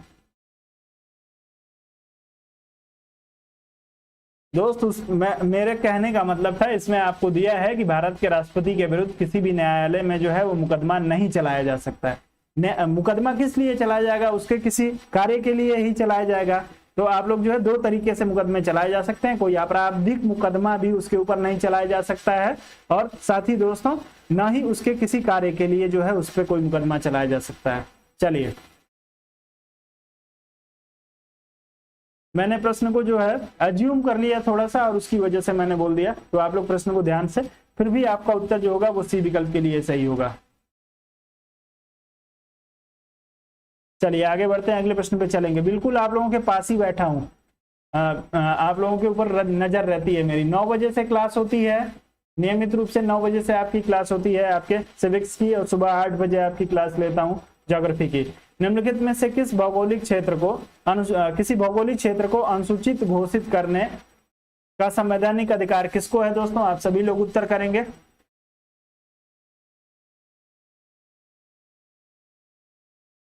चलें सभी लोग दोस्तों, आप सभी को पता है, इसमें सोचना ही नहीं है। जो आपका राष्ट्रपति है यही जो होगा वो अनुसूचित क्षेत्र जो होगा वो घोषित करेगा। तो आप लोग इसको ध्यान रखिएगा। उत्तर आपका जो होगा इस प्रश्न के लिए आपका सही हो जाएगा, जो लोग इसमें बात कर रहे होंगे। चलें अगले प्रश्न पे चलें। अगला प्रश्न दिया है दोस्तों, वह राष्ट्र का प्रतिनिधित्व करता है परंतु राष्ट्र का नेतृत्व नहीं करता, या उक्ति निम्न में से किस पर लागू होती है? आप सभी के लिए दोस्तों उत्तर करना है इसका। जय सिंह जी कह रहे हैं सर चैप्टर वाइज नहीं हो पाएगा। क्या चैप्टर वाइज नहीं हो पाएगा? क्या समस्या है चैप्टर वाइज में? चलिए उत्तर करिए। वह राष्ट्र का प्रतिनिधित्व करता है परंतु राष्ट्र का नेतृत्व नहीं करता। तो दोस्तों आपका राष्ट्रपति के लिए, चूंकि राष्ट्रपति को हम लोग कर रहे हैं तो इस तरीके के प्रश्नों के लिए समय देने की कोई जरूरत नहीं है। राष्ट्रपति जो होता है वो राष्ट्र का प्रतिनिधित्व करता है, लेकिन जो है नेतृत्व नहीं करता है। नेतृत्व कौन करता है? आपका पीएम करता है, प्राइम मिनिस्टर करता है। तो आप लोग ध्यान रखेंगे दोस्तों, इस प्रश्न में जो होगा वो आपका बी विकल्प के लिए उत्तर सही हो जाएगा।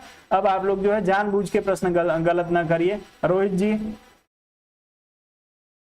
राष्ट्र का प्रतिनिधित्व करता है, चूंकि राष्ट्र के सारे कार्य जो है वो भारत सरकार के जो सारे कार्य होते हैं वो राष्ट्रपति के नाम से जो है वो किए जाते हैं। राष्ट्र के प्रतिनिधित्व के रूप में राष्ट्र का मुखिया कहा जाता है, प्रथम व्यक्ति कहा जाता है। ये सारी चीजें बेसिक चीजें हैं राष्ट्रपति की चीजें के बारे में आप सभी लोगों ने पढ़ा होगा। और नेतृत्व इसलिए नहीं करता है दोस्तों कि नेतृत्व करने का कार्य जो है वास्तविक शक्ति आपके पीएम के पास होती है। तो आप लोग इसको ध्यान रखिएगा, बी विकल्प के लिए सही है। इस प्रश्न को गलत ना करिए, ये पाप के समान है। चलिए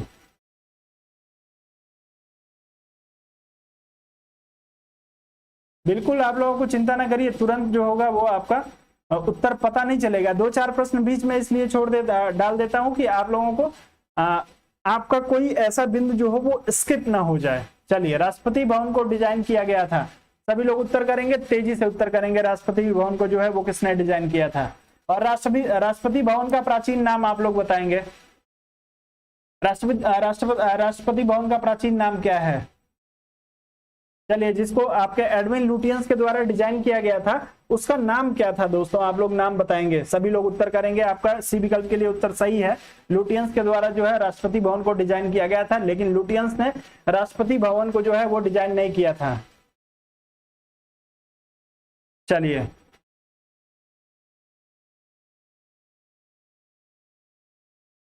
चलें सभी लोग उत्तर करें। चलिए, तो एडविन लुटियंस के द्वारा जो है दोस्तों डिजाइन किया गया था किसको? वायसराय हाउस को। वायसराय हाउस, यही वायसराय हाउस जो है आपके 1950 में जो है वो दोस्तों आपके राष्ट्रपति भवन के रूप में जाना गया। तो आप लोग इसको ध्यान रखेंगे, लुटियंस के द्वारा जो है वायसराय हाउस को डिजाइन किया गया था, न कि। चलिए, तो अब क्लियर कर दे रहा हूं, वायसराय हाउस को जो है वो डिजाइन किया था आपके लुटियंस ने। लेकिन चूंकि वायसराय हाउस जो है 1950 में आपके राष्ट्रपति भवन के रूप में जो है वो परिवर्तित हो गया, इसलिए जो है आपसे पूछ लिया जाता है। आप लोग इस प्रश्न में सी विकल्प का चुनाव करिएगा।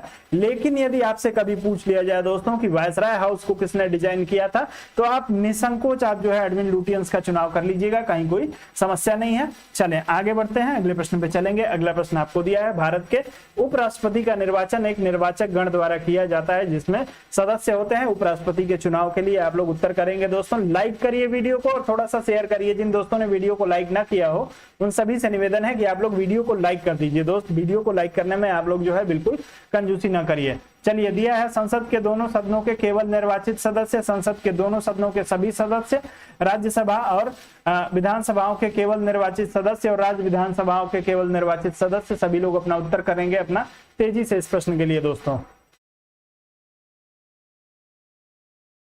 चलिए, बहुत ही बढ़िया दोस्तों, आप सभी का उत्तर आ रहा है संसद के दोनों सदनों के सभी सदस्य। दोस्तों, सभी सदस्य कहने का मतलब हो गया कि आपके जो है वो निर्वाचित और मनोनीत दोनों सदस्य जो है वो आपके उपराष्ट्रपति के चुनाव में भाग लेते हैं। तो आप लोगों से यदि पूछा जाए तो आप लोग ध्यान रखिएगा, राष्ट्रपति के चुनाव में निर्वाचित और मनोनीत दोनों सदस्य भाग लेते हैं, इसलिए जो है सभी सदस्य कहा जाता है। बी विकल्प आपका सही हो जाएगा दोस्तों, आप लोग इसको ध्यान रखिएगा।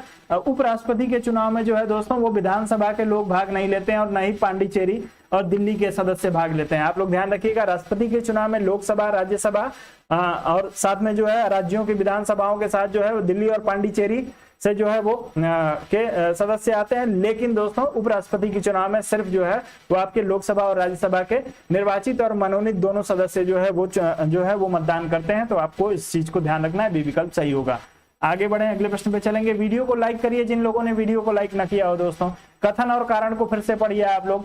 कोई व्यक्ति उपराष्ट्रपति निर्वाचित होने का पात्र तभी होगा जब वह राज्यसभा का सदस्य होने के लिए योग्यता रखता है। चलिए, उपराष्ट्रपति राज्यसभा का पदेन जो होता है सभापति होता है। आप लोग तेजी से अपना उत्तर करने का प्रयास करिएगा।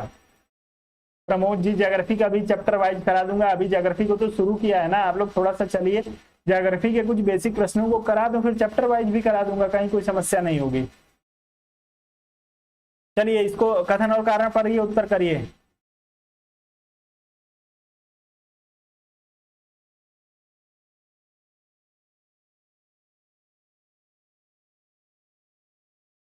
चलिए, तो दिया है दोस्तों, कोई व्यक्ति उपराष्ट्रपति निर्वाचित होने का पात्र तभी होगा जब वो राज्यसभा का सदस्य होने के लिए आहरित है। तो दोस्तों बिल्कुल, क्योंकि राज्यसभा का जो होता है ये आपके सभापति होता है, तो उसके लिए जो है इसके पास राज्यसभा के जो है वो सदस्य निर्वाचित होने की योग्यता होनी चाहिए। राष्ट्रपति के पास जो है लोकसभा के का सदस्य निर्वाचित होने की योग्यता और उपराष्ट्रपति के पास राज्यसभा के सदस्य निर्वाचित होने की योग्यता जो है वो होनी चाहिए। आप लोग इस चीज को दोनों में अंतर करके जो ध्यान रखेंगे तो आपको जो है बिल्कुल कभी भूलेगा नहीं।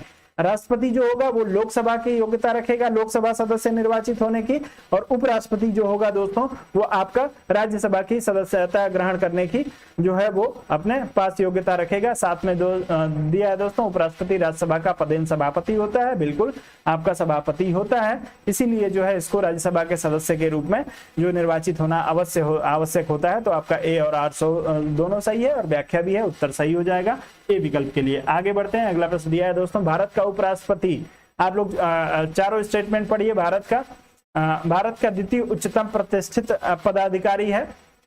उपराष्ट्रपति के पास पद से संबंधित कोई औपचारिक कार्य दायित्व नहीं है। दूसरा दिया है, उपराष्ट्रपति की अनुपस्थिति में उसके कार्यों का निर्वहन करता है, राष्ट्रपति की उपस्थिति में जो है उसके कार्यों का निर्वहन करता है, और राष्ट्रपति की पद त्याग, अपदस्थीकरण अथवा मृत्यु के चलते राष्ट्रपति के रूप में कार्य करता है। आप लोग चारों को पढ़ लीजिए और बता दीजिए कौन कौन सा सही है इसमें से।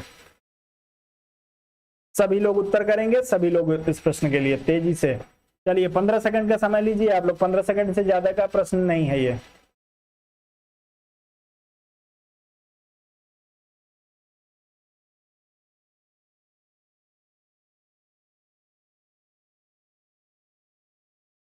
चलें,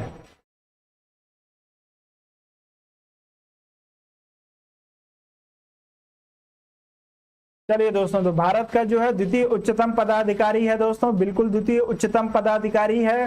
वरीयता क्रम में जो है वो राष्ट्रपति के बाद दूसरे नंबर पे उपराष्ट्रपति आता है, और इसके पास जो है वो कोई भी औपचारिक दायित्व तो नहीं है, राष्ट्रपति के पद का औपचारिक दायित्व तो नहीं है। इसके पास जो है वो आपके राज्यसभा के सभापति का दायित्व होता है, राष्ट्रपति का दायित्व नहीं होता है। और उसके बाद जो है दोस्तों राष्ट्रपति की अनुपस्थिति में उसके कार्यों का जो है वो निर्वहन करता है। राष्ट्रपति यदि कहीं अनुपस्थित हो गया, छुट्टी पे है, तो उस समय जो है उपराष्ट्रपति कार्य करेगा, राष्ट्रपति के उसके दायित्वों का निर्वहन करेगा। और राष्ट्रपति यदि त्यागपत्र देता है, अपदस्थीकरण उसका हो जाता है या उसकी मृत्यु हो जाती है, तो आप सभी को पता है कि 6 महीने के अंदर चुनाव कराने का प्रावधान है। और इस 6 महीने के का जो टाइम है दोस्तों, इसमें उपराष्ट्रपति राष्ट्रपति के रूप में कार्य करेगा। तो आपके सभी विकल्प सही हो जाएंगे। अभिषेक जी आप ध्यान दीजिएगा,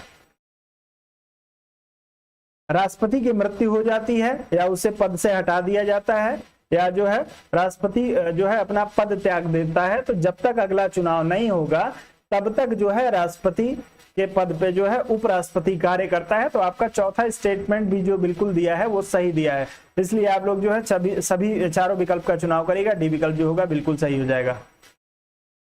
जो भी सही है बिल्कुल सही है दोस्तों। उपराष्ट्रपति आपको जो है के पास जो है, आपको चूंकि उपराष्ट्रपति ऊपर ही लिखा है इसलिए के पास लिख दिया है। जो है संबंधित कोई औपचारिक कार्य, राष्ट्रपति से संबंधित कोई औपचारिक कार्य नहीं होता है इसके पास, उपराष्ट्रपति से संबंधित कोई भी औपचारिक कार्य नहीं होता है। आप लोग इसको ध्यान रखेंगे। आपका उत्तर इस प्रश्न में सभी चारों विकल्पों के लिए सही हो जाएगा। चारों विकल्प बिल्कुल सही दिए हुए हैं। अभी भी कोई कंफ्यूजन है क्या? प्रमोद जी क्या कंफ्यूजन है, क्लियर करिए, मैं आपको क्लियर कर दूंगा।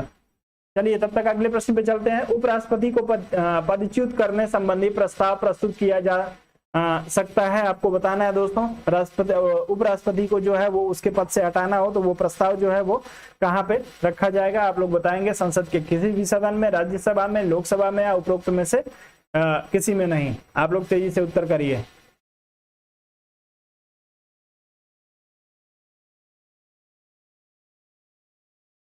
संविधान में कोई प्रावधान नहीं है। निशा जी किस चीज का संविधान में प्रावधान नहीं है?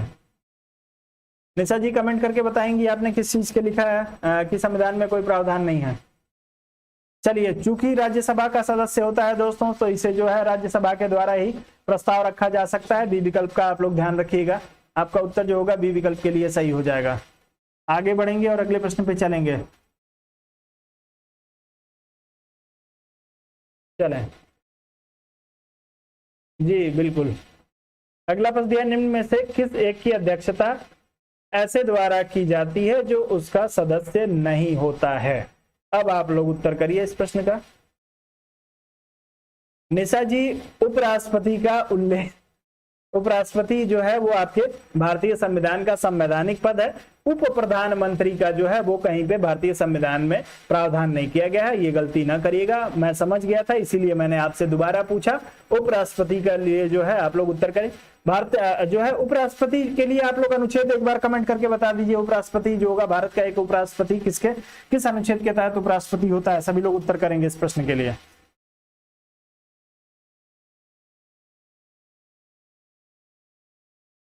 उपराष्ट्रपति की व्यवस्था जो है वो किस अनुच्छेद के तहत की गई है? कमेंट करिएगा, सभी लोग बताइएगा। चलिए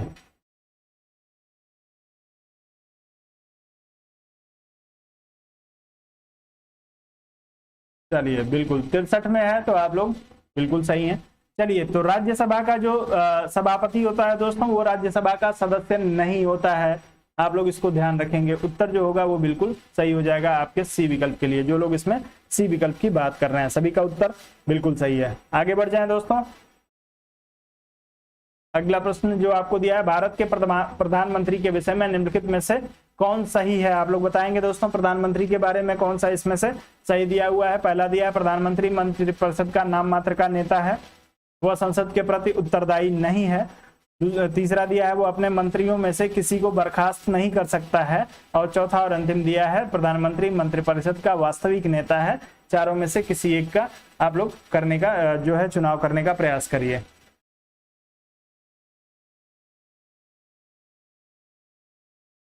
जी चलिए सभी लोग उत्तर करिए दोस्तों। जिन दोस्तों ने वीडियो को लाइक ना किया हो उनसे एक बार फिर से मेरा विनम्र निवेदन है कि आप लोग वीडियो को लाइक कर दीजिए।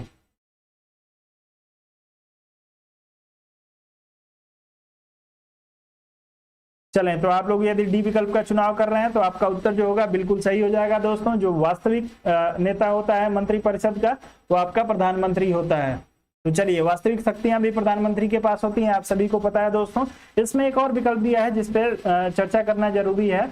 वह अपने मंत्रियों में से किसी को बर्खास्त नहीं कर सकता है दिया है दोस्तों। बर्खास्त कर सकता है, लेकिन आप सभी को ध्यान ये देना है कि ये जो है राष्ट्रपति से बर्खास्त करवाएगा, स्वयं नहीं करेगा। इस चीज को ध्यान दीजिएगा। आपका डी विकल्प जो होगा इस प्रश्न के लिए सही हो जाएगा। क्योंकि नहीं दिया है तो उसमें कहीं विचार करने की जरूरत नहीं है। इस प्रश्न के हिसाब से भारत का प्रधानमंत्री होता है, क्या होता है? निर्वाचित, चयनित, मनोनीत या नियुक्त? तेजी से उत्तर करेंगे इस प्रश्न के लिए।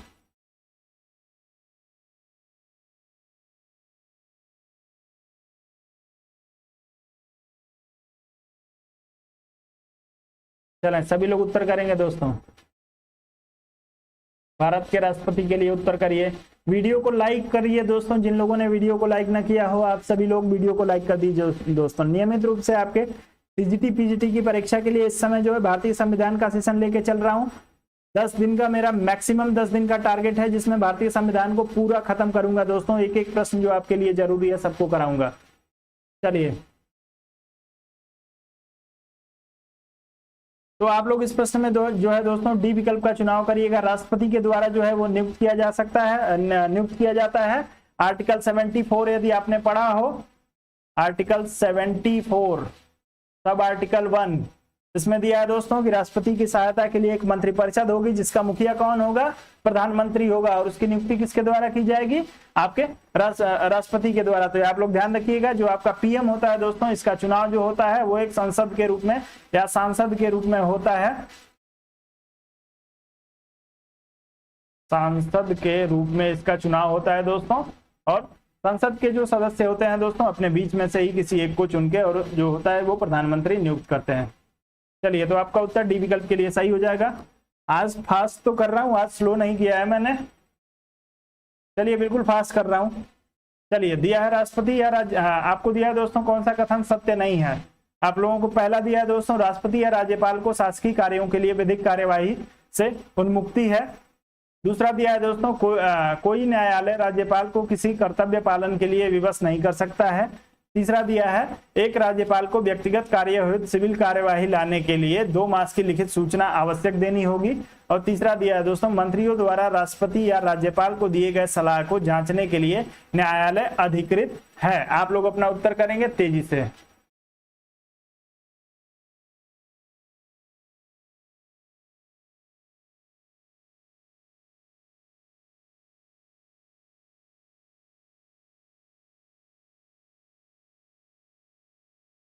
चलिए प्रमोद जी आपका प्रश्न मिल गया है मुझे, आप चिंता न करिए। चलिए सभी लोग उत्तर करेंगे। मैं एग्जैक्ट अभी मैं श्योर नहीं हूं इसलिए कंफ्यूज नहीं करूंगा आपको।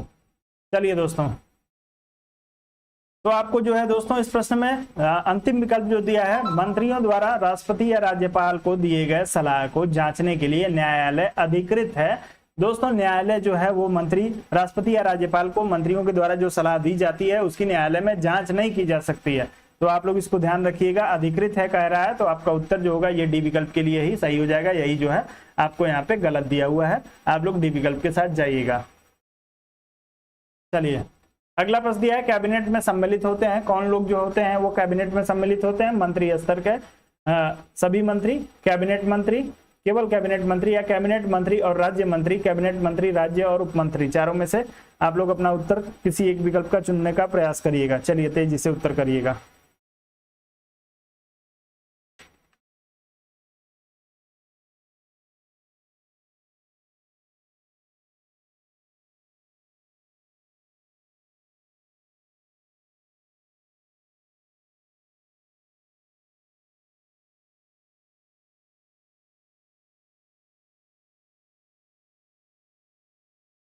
चलें, तो दोस्तों ये जो होगा आपका बी विकल्प के लिए बिल्कुल सही हो जाएगा। आपके कैबिनेट में जो है वो सिर्फ कैबिनेट के मंत्री शामिल होते हैं। कैबिनेट मंत्री वो कहलाते हैं जो है दोस्तों जिनके पास जो होता है वो मुख्य विभाग जिनके पास होते हैं, जो किसी न किसी एक विभाग का मुखिया होता है, वो जो होता है वो आपका कैबिनेट मंत्री होता है। और कैबिनेट मंत्री जो होता है वो आपके कैबिनेट का सदस्य होता है। बाकी आप लोग ध्यान रखेंगे दोस्तों, अन्य मंत्री जो होते हैं वो भी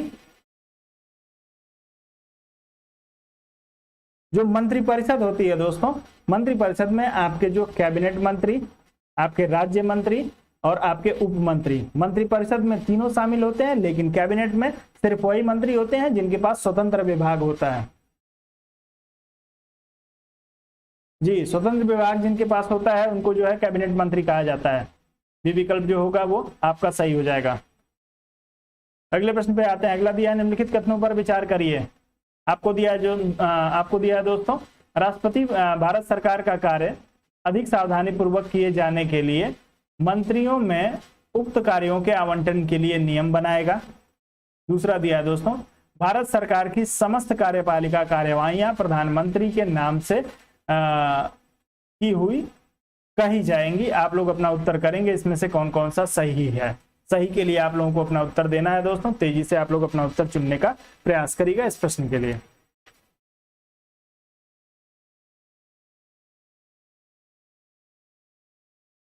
चलिए सभी लोग उत्तर करिए आप लोग तेजी से।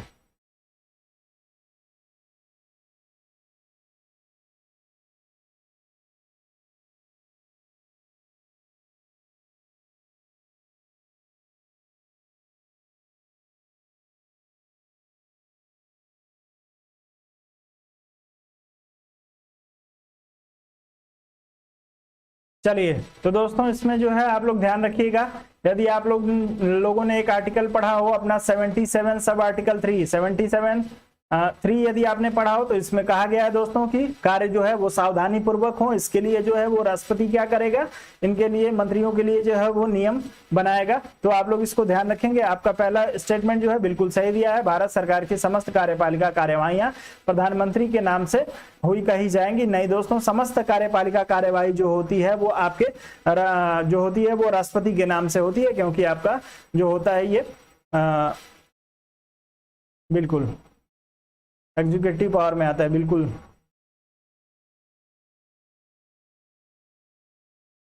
जी, मोहित जी का प्रश्न है कैबिनेट और राज्य मंत्री में क्या फर्क होता है। कैबिनेट मंत्री जो होते हैं दोस्तों उनके पास स्वतंत्र विभाग होता है, और जो होते हैं कैबिनेट मंत्री की सहायता के लिए उनके उप विभागों में से जो विभाग कैबिनेट मंत्री के पास है उसका एक उप विभाग जो होता है वो दे दिया जाता है राज्य मंत्री स्वतंत्र प्रभार को। चलिए, राज्य मंत्री को, वो उसके अंडर में कार्य करते हैं। चलिए, तो आपका केवल एक विकल्प जो होगा दोस्तों इस प्रश्न के लिए सही हो जाएगा। चलिए कोई बात नहीं, आपका ए विकल्प इस प्रश्न के लिए सही होगा दोस्तों। अगले प्रश्न पे चलेंगे। अगला प्रश्न आपको दिया है, यदि भारत के प्रधानमंत्री संसद के उच्च सदन के सदस्य हैं तो संसद के उच्च सदन का सदस्य यदि प्रधानमंत्री है तो क्या होगा दोस्तों, वे अविश्वास की स्थिति में अपने पक्ष में वोट नहीं दे सकेंगे। दूसरा दिया है, वे निम्न सदन में बजट पर नहीं बोल सकेंगे। तीसरा दिया है, वे केवल उच्च सदन में ही वक्तव्य दे सकेंगे। और चौथा दिया है दोस्तों, उन्हें प्रधानमंत्री पद की शपथ ग्रहण करने के बाद 6 माह के अंदर निम्न सदन की सदस्य बनना पड़ेगा। दोस्तों आप लोग अपना उत्तर तेजी से इस प्रश्न के लिए करने का प्रयास करिएगा। अच्छा प्रश्न है, सभी लोग करिएगा।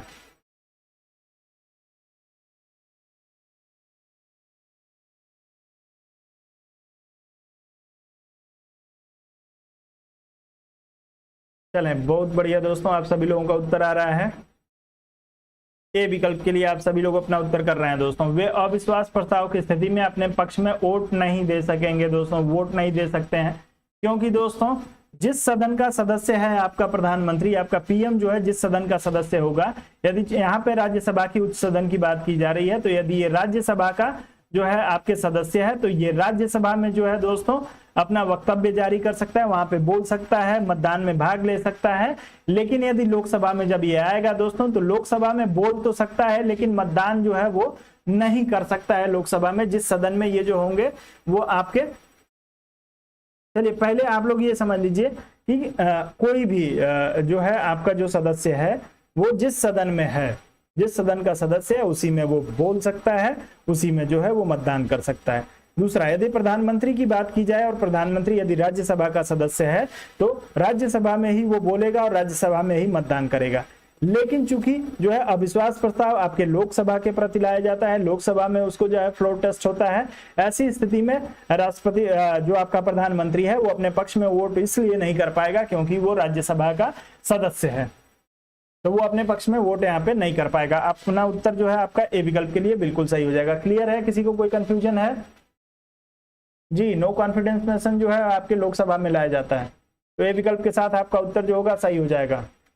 आनंद जी, डी विकल्प का चुनाव करने की आवश्यकता नहीं है, किसी भी सदन का वो सदस्य रहे वो राष्ट्रपति प्रधानमंत्री के रूप में कार्य कर सकता है, इसलिए कंफ्यूज ना होइए, उसे सदस्यता नहीं लेनी पड़ेगी लोकसभा की। बस ये हो जाएगा। समस्या बस ये होती है कि यदि नो कॉन्फिडेंस मोशन या जो है अविश्वास प्रस्ताव लाया गया तो ऐसी स्थिति में अपने पक्ष में मतदान नहीं कर पाएगा क्योंकि जो है उस सदन का सदस्य नहीं है। जिस सदन का सदस्य है उसी में मतदान कर सकता है, बाकी वो जो है बोल सकता है, अपना वक्तव्य दे सकता है। आप लोग इसको ध्यान रखिएगा। आगे बढ़ते हैं, अगले प्रश्न पे चलेंगे। अगला दिया है कि भारतीय संविधान के निम्नलिखित प्रावधानों में से कौन सा प्रावधान मंत्रिपरिषद की नियुक्ति तथा पदच्युति को विवेचित करता है। आप लोग अपना उत्तर करेंगे। आपका विकल्प दिया है आर्टिकल जो है अनुच्छेद 70, अनुच्छेद 72, अनुच्छेद 74 और अनुच्छेद 75। चारों में से किसी एक का चुनाव करके उत्तर कर दीजिए।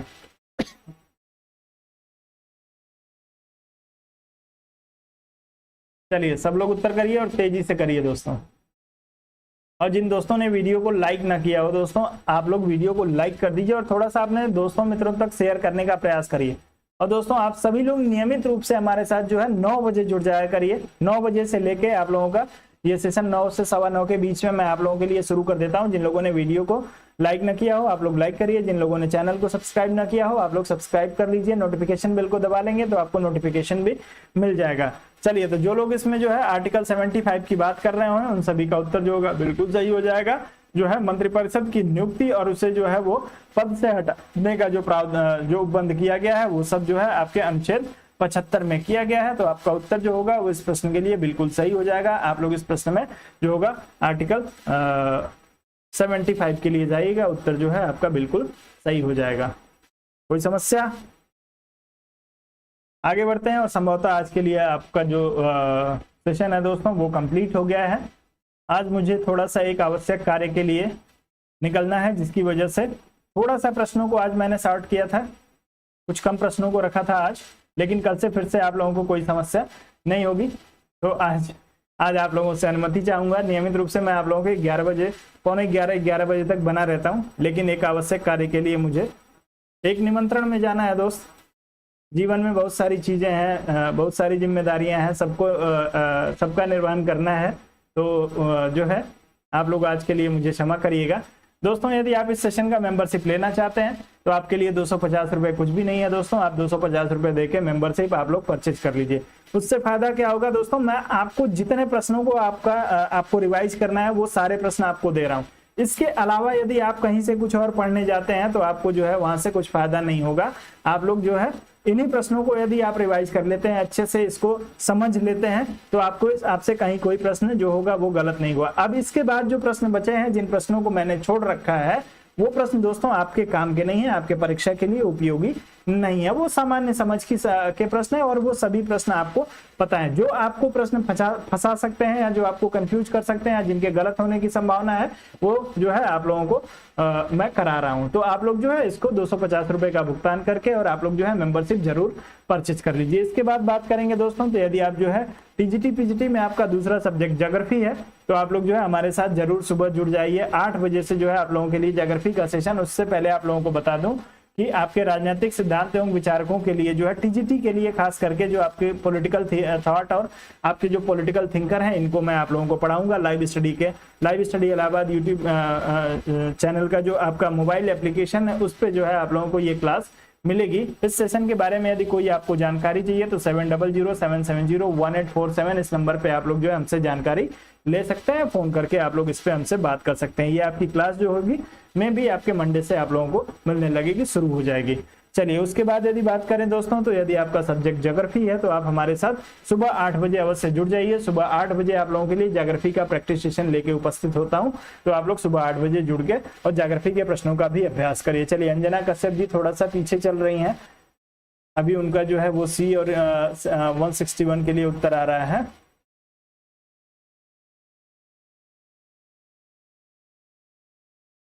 अब पहले आप लोगों के एक हफ्ते का समय दीजिए। अभी आप लोग अभी 4 क्लास हुई है, 7 क्लास और दे दीजिए। आप टोटल 10 क्लास दे दीजिए, आपके पूरे संविधान को खत्म कर दूंगा। फिर एक बार जो है, चूंकि 160 क्लास हम लोगों ने जो है वो आपके थॉट बेसिस ही की है। 160 क्लास में जो है दोस्तों मात्र 10% सवालों को मैंने संविधान का रखा था। लगभग सारे सवाल जो है वो आपके थॉट से रिलेटेड होते थे। अब जब इसको खत्म कर लूंगा तो आपके थॉट को भी टॉपिक वाइज करा दूंगा, कहीं कोई समस्या नहीं है टॉपिक वाइज कराने में। चलिए फिलहाल के लिए आप लोग मुझे अनुमति दीजिए। आप लोगों से जो है कल सुबह मिलता हूं, सुबह 8 बजे। तब तक के लिए आप सभी लोगों को गुड नाइट, शुभ रात्रि, जय हिंद। चैनल को सब्सक्राइब करिए, वीडियो को लाइक करके ही आप लोग जाइएगा। बिना वीडियो को लाइक किए आप लोगों को जाना नहीं है।